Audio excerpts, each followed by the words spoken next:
An ordinary grocery trip turns into an explosive confrontation when a woman tells a Latino man to go back to Mexico.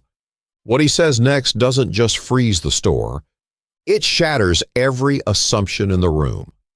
The sun was high over Tempe, Arizona. It was one of those afternoons where people rush through errands hoping to escape the heat. The grocery store was crowded, humming with the low buzz of carts rolling, scanners beeping, and small talk in the aisles. Nothing about that day felt unusual, until it did. Mateo Alvarez, 28 years old, was walking through aisle 5, his earbuds in, one list item after another marked off on his phone. He looked like anyone else. Dark jeans, a gray t-shirt, short black hair, a quiet focus in his eyes. He had just finished a long shift at a local garage where he worked as a mechanic. Tired, yes, but at peace. He stood near the produce section debating whether to buy oranges or tangerines when it happened. From just a few feet away, a woman, gray hair pinned tightly, floral cardigan about 70, maybe older, glared at him. She wasn't subtle. Her eyes narrowed, jaw clenched. Her name was Margaret Whitmore, and she didn't whisper. "Speak English," she snapped, her voice sharp, then louder. "Why don't you just go back to Mexico?" The words didn't just hang in the air, they cut through it. A man nearby froze, his cereal box halfway into his cart. A mother holding her toddler turned suddenly, stunned. Even the cashier in the next aisle stopped mid-scan, eyes locked on the scene unfolding in produce. Mateo looked up, blinking. He slowly removed one earbud. He didn't respond right away. Instead, he studied her expression. It wasn't confusion, it wasn't curiosity. It was disgust. And that's when the tension started to pull tighter, like a rope about to snap. Margaret adjusted her glasses, clearly expecting compliance or maybe a retreat. But Mateo didn't budge. He didn't raise his voice. He didn't step forward. He just stood there, holding his basket, his face unreadable. Then came the silence, the kind that makes your skin itch. The entire store seemed to pause. People didn't know if they should interfere or pretend not to hear. "Ma'am," Mateo finally said. His voice was calm, steady, even respectful. "Do you know me?" Margaret scoffed. "I know enough." "Do you?" he asked again, his eyes now locked on hers. The question landed differently this time. A few people moved closer, not out of curiosity, but because something in his tone told them, this moment matters. Before we go further, if you believe stories like this deserve to be told, help us reach our goal of 1,000 subscribers. Hit that subscribe button, drop a like, and share your thoughts in the comments. It really helps us grow and keep stories like this alive. Back in the produce section, Margaret huffed. "You people always act like victims, always offended. This is America." Mateo didn't flinch. "You're right," he said softly. "This is America, which is why you should know I was born here, right here in Arizona, just like my brother Diego. He died wearing the same uniform my father wore. Both served this country, proudly. So yes, I speak English, fluently. Ma'am." The weight of his words hit like a wave. Margaret's smirk faded. Around them, no one spoke. A teenage boy lowered his phone, which he'd been pretending not to record. The entire atmosphere of the store began to shift, one breath at a time. But Mateo wasn't finished. "I was trained to stay calm in situations like this. You know where? Afghanistan. 2 tours. I've seen worse than your words. But I'm still standing." He didn't raise his voice. He didn't use a single insult, and that's what made it hit harder. Margaret looked like she wanted to speak, but no sound came out. Mateo let the moment hang for a second longer before adding, "I work. I pay taxes. I help my community. You assumed everything about me based on my skin, based on my name. That's not patriotism. That's prejudice." His voice wasn't shaking, but the room felt like it was. Near the dairy aisle, an elderly man whispered something to his wife. Another shopper slowly nodded to herself. A young girl pulled on her mother's sleeve and asked in a whisper, "Why is he so sad?" And still, Margaret said nothing. Mateo glanced at her cart filled with familiar brand names, coupons clipped and hanging from the edge. He looked back at her, almost with sympathy now. "I didn't come here for a fight," he said. "I came here for oranges."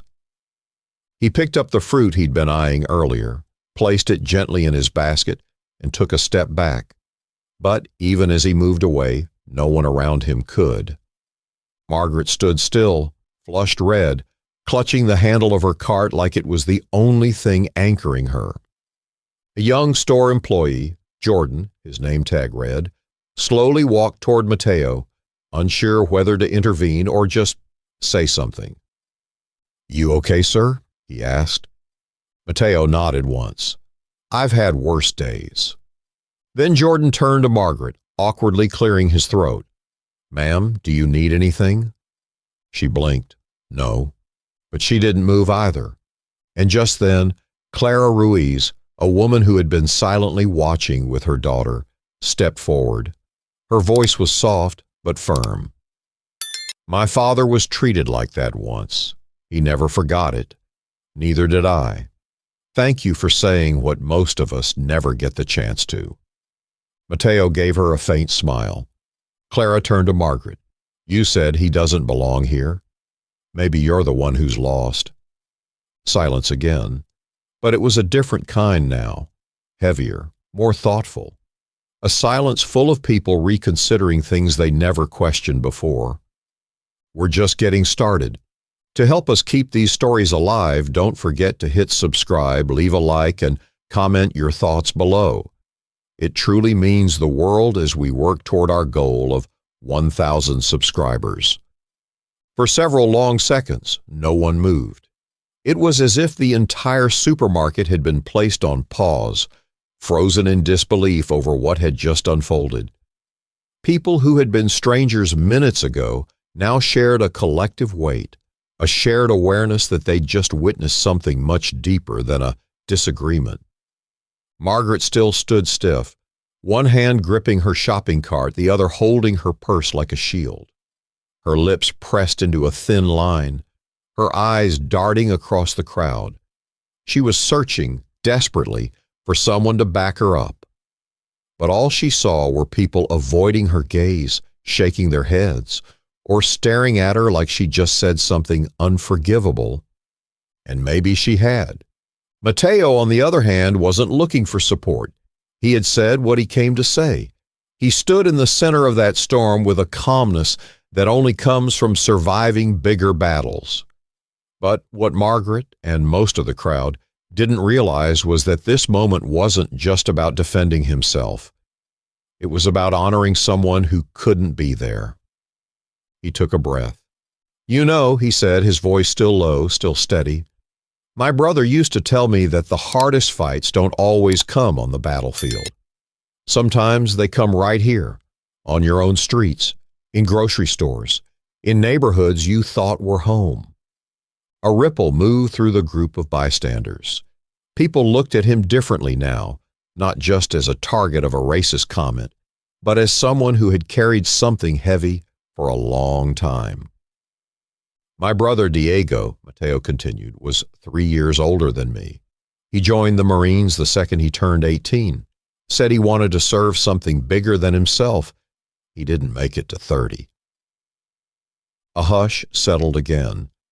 He died overseas in a convoy attack. His dog tags were shipped back in a small box, along with a folded flag. Mateo's voice broke just slightly, but he didn't let it linger.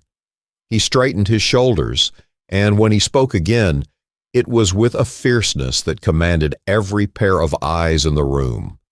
"So, when you say I should go back to Mexico, you're spitting on his sacrifice, on every person like him who gave everything for this country while people like you pretend they're not part of it." Jordan, the young store employee, swallowed hard. He looked from Mateo to Margaret and finally spoke up. "That's enough," he said quietly, but firmly. "This store doesn't tolerate hate. Ma'am, I'm going to have to ask you to leave." Margaret's face turned a deeper shade of red. "Are you serious?" she barked. "Very," he replied. "You can either leave now, or we'll escort you out." Still, she didn't move. Her pride kept her rooted even as the crowd slowly began to shift. No one touched her, no one yelled, but the air around her changed, no longer indifferent, no longer silent. A man in his 50s stepped forward. He wore a baseball cap and had the rough hands of a construction worker. "He's right," the man said. "We've got to be better than this. All of us." His voice cracked slightly on the last word. He didn't know Mateo, but something about what he'd just heard had hit home. Maybe it was the mention of Diego. Maybe it was the way Mateo never once raised his voice. Clara, still holding her daughter's hand, looked at Mateo and said, "Your brother would be proud of you." He nodded, blinking away the sting in his eyes. Margaret finally moved, not with grace, not with dignity, but with the stiffness of someone who'd been publicly dismantled without a single insult thrown her way. She muttered something under her breath, too low for anyone to make out, and wheeled her cart toward the exit. No one followed. As she disappeared down the aisle, the crowd slowly began to stir. Carts rolled again. A toddler cried in the distance. Life resumed, but not quite the same as before. Jordan looked at Mateo. "You good?" "Yeah," Mateo replied. "I'm just tired." "Take your time, whatever you need," Jordan said, then turned to head back down the next aisle, not shopping anymore, just moving. His mind was a mix of emotions, relief, sadness, maybe even guilt. Not because of what he'd said, but because of how many times he'd not said anything. How many moments in his life he'd let comments slide, taken the high road, stayed silent to keep the peace. But this time felt different. He didn't regret a word. If you're still here with us, this moment is exactly why your support matters. We're pushing toward 1,000 subscribers, and every like, comment, and share helps more people hear stories that need to be told. Hit subscribe if you believe in standing up with strength and grace. Back at the checkout lane, Claire approached the same cashier who had stopped scanning earlier. She placed her items on the conveyor belt but kept glancing toward the back of the store, where Mateo had disappeared for a moment. "That man," she began. "I know," the cashier said quietly. "I've never seen anything like it." I hope that video someone recorded makes its way out there. People need to see that not all strength comes with yelling. "Sometimes the strongest thing you can do," the cashier replied, "is tell the truth and let it land." Meanwhile, outside the store, Mateo stood beside his truck, keys in hand. He didn't get in right away. He just stared at the wheel, remembering Diego's laugh, his old jokes.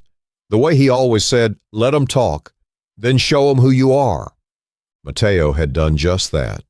Inside, a group of teens whispered about what they'd just seen. One of them, Ethan, had recorded everything. But unlike so many viral videos, this one wasn't about chaos. It was about a man who stood still and spoke louder with calm than any shout ever could. "Are you going to post it?" one of the teens asked. Ethan hesitated. "Yeah, but not to make him famous. People just need to hear what he said." They nodded. Because in a world where arguments often end in shouting matches, what Mateo Alvarez did was far more powerful. He told the truth, with clarity, with sorrow, with unshakable dignity.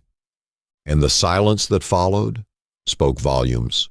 But before we continue, help us reach our goal of 1,000 subscribers. Like, comment, and hit that subscribe button. It's your way of making sure stories like this don't disappear in silence. The sun was already low when Mateo finally left the store. The Arizona sky burned orange over the parking lot, casting long shadows on the pavement. He moved slowly, the grocery bag swinging from one hand, keys loose in the other. But he wasn't thinking about groceries anymore, or the heat, or even the woman who had tried to reduce his entire identity to an insult. He was thinking about Diego. The words he had spoken inside the store weren't rehearsed. They weren't calculated. They came from someplace raw, from years of walking the fine line between pride and pain, of biting his tongue to keep the peace, of smiling through assumptions. He reached his truck, set the groceries in the passenger seat, and sat behind the wheel. Before starting the engine, he closed his eyes. And for a brief moment, it felt like his brother was sitting right there beside him. Inside the store, things slowly returned to normal, but no one was quite the same. Clara walked out with her daughter, who kept looking back through the glass doors. "Why was that lady so mean?" the girl asked. Clara paused before answering. Some people are afraid of what they don't understand, and fear makes them say things they shouldn't. "Will he be okay?" the girl asked. Clara smiled gently. "He already is." That night, in a quiet house a few miles from the store, a teenager named Ethan sat at his desk, staring at his phone screen. The video he recorded of Mateo's confrontation had been posted just 2 hours earlier, and already it had over 80,000 views. He scrolled through the comments. "This man is the definition of dignity. I cried. His story, his brother, the way he stood his ground. This is how you shut down hate with truth." He didn't know Mateo, but he felt connected to him in a strange way. Maybe because he'd always felt too afraid to speak up when things like this happened around him. Not anymore. He shared the video again, captioned it, "The world needs more men like this." Meanwhile, in a dimly lit living room across town, Margaret sat alone on her recliner. The news was playing in the background, but she wasn't listening. Her eyes were glued to her phone, to the video, to him. She watched the moment play again, her own voice, sharp and cold. "Go back to Mexico." And then his words, his calm, his story. Her hand trembled slightly as she paused the video. She wasn't crying, not exactly. But something inside her had cracked open, just enough to let something unfamiliar in. Doubt. No one had ever stood in front of her like that without yelling. No one had looked her in the eye and told her their truth without trying to humiliate her. Mateo hadn't tried to destroy her. He had tried to make her understand. And the worst part? She did. The next morning, Mateo was having coffee at his kitchen table when his phone buzzed. It hadn't stopped all night. Friends, co-workers, even old high school classmates he hadn't spoken to in years. His mom called too. "I saw the video," she said. "I'm proud of you." He didn't say much, just listened, nodded, swallowed the lump in his throat. He turned on the news. A headline scrolled across the bottom of the screen. "Local veteran responds to racist remark, inspires thousands online." He shook his head slowly, still trying to process it all. He hadn't wanted attention. He hadn't planned to go viral. All he wanted was to pick up a bag of oranges. And somehow, he'd ended up starting a conversation that stretched far beyond the store's sliding glass doors. Later that afternoon, he pulled into the parking lot of the same store. Not because he needed anything, but because something was pulling him back. As he stepped through the doors, Jordan, the employee from the day before, spotted him immediately. "Hey," he called out, "dude, you've been everywhere." Mateo smiled faintly. "Yeah, so I've heard." "You changed the vibe in this whole place," Jordan said. "People are talking different, thinking twice. Even Margaret, she called in this morning, said she was reflecting. Never thought I'd hear that from her." "People change," Mateo replied. "Sometimes they just need to be seen first." Just then, a woman approached. Mid-30s, nervous smile. She had tears in her eyes. "You don't know me," she said, But I saw the video. I watched it with my son. He's 10. Afterward, he asked if he could write a report about you for school. Mateo blinked. A report? He said you're a hero. Mateo looked down, quiet for a moment, then said, "Tell him I'm not. Just a man who got tired of staying quiet." Outside the store, someone had pinned a note to the community board. To the man in the produce aisle, "Thank you for speaking with courage, not anger. We heard you. We needed it." As the sun dipped once again beneath the desert horizon, Mateo stood beside his brother's grave, a small bouquet in his hand. "I said your name yesterday, hermano," he whispered. "I told them who you were, who we are." The wind stirred the edges of the flag planted in the ground. Mateo knelt. "I think you'd be proud." Sometimes the biggest change doesn't come from shouting. It comes from a single moment of clarity, a single truth, spoken loud enough for silence to finally end. If this story moved you, help us reach our goal of 1,000 subscribers. Click subscribe, leave a comment below, and drop a like so we can keep sharing stories that matter. Because voices like Mateo's deserve to be heard.